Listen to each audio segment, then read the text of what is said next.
This, I love this kind of view in the control center. So on one screen, you're seeing what the crew is seeing up there, and you're seeing the Earth in the background and the Cygnus. And here's Koichi on the right, Mike Hopkins on the left. Down below, I'm sure, is Rick Mastracchio. Here's Koichi. He's probably looking, okay, this is what I see here, this is what I see on this screen, trying to make sure that they correspond. Houston Station 2 at the flight range of 42. The aft white tracking light is within the approach crew aboard corridor on both monitors, and the vehicle size matches the outline on both monitors. And looking at the P1 lower outboard camera 09er, the aft tracking light position is in the circle, the strobe tracker.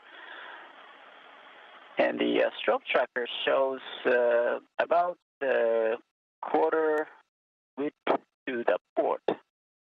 And that's on the P1 lower outboard.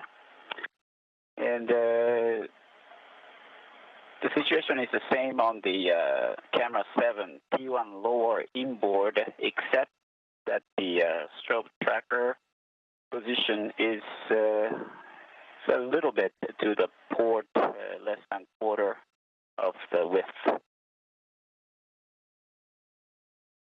Cygnus is currently at 30 meters and holding away from the International Space Station. As you can see here, the distance not very far between the arm and Cygnus. What's happening now in Mission Control is that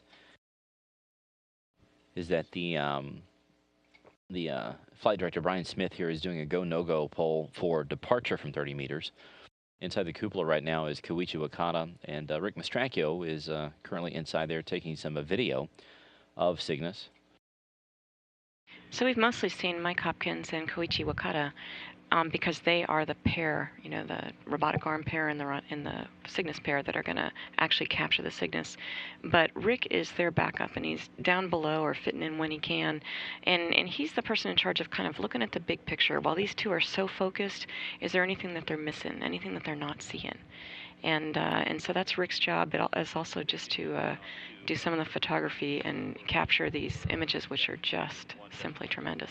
That's the bottom half of Block 6 in the approach and retreat monitoring. We're trying to stay with.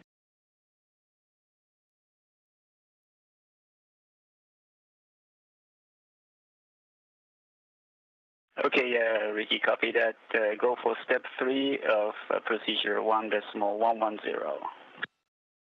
So they just gave them the go for the setup for capture.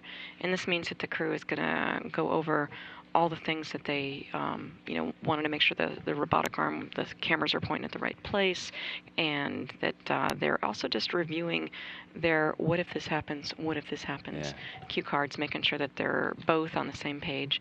I like this view here where you actually see now what used to be just a little dot is now looking like a real supply ship. It's barrel shaped with the solar array wings. And then that grapple pin is right on the very front, on the very top there. You can see in the bottom right-hand corner the numbers. It says 30 there, and that is 30 meters away, about 100 feet away.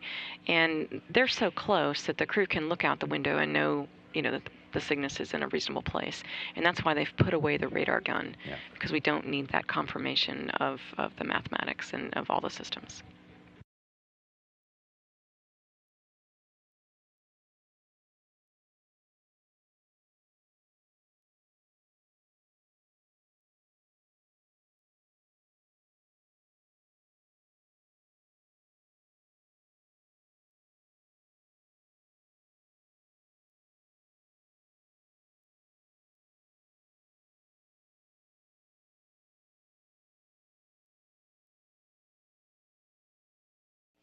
The team here confirming that Cygnus has initiated its final approach, so this is where it'll move from 30 meters up to 10 meters, and that'll be the final hold point, the capture point.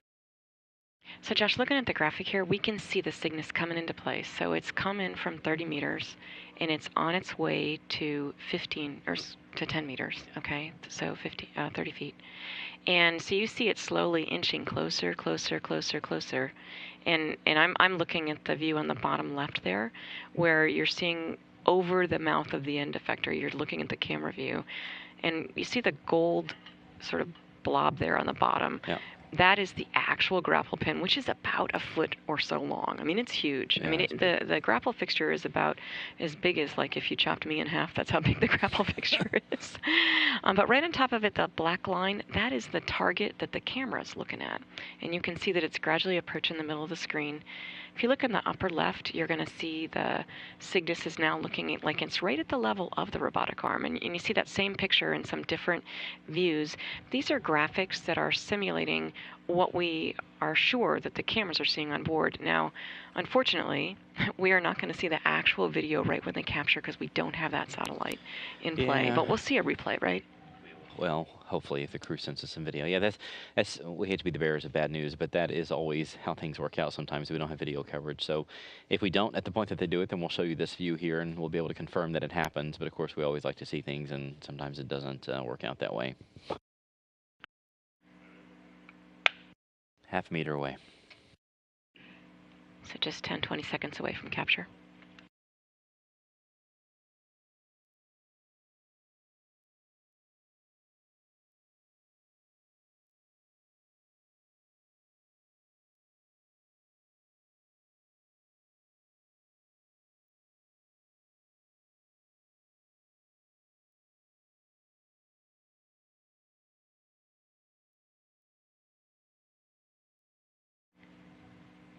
So they're over the pin. The canister is on top of the grapple fixture, waiting to lasso those snares.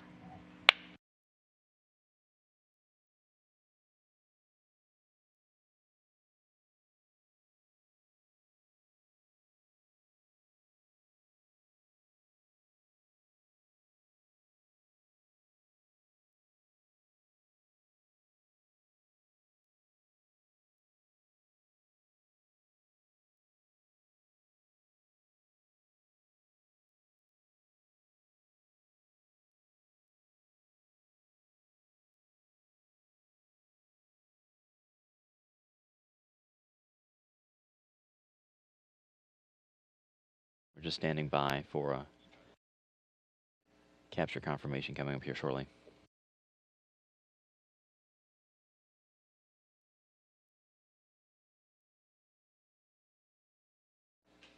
And at 5:08 a.m. Central Time, that is capture confirmed of Cygnus and the Orbital 1 flights. The Expedition 38 crew has successfully captured this cargo vehicle.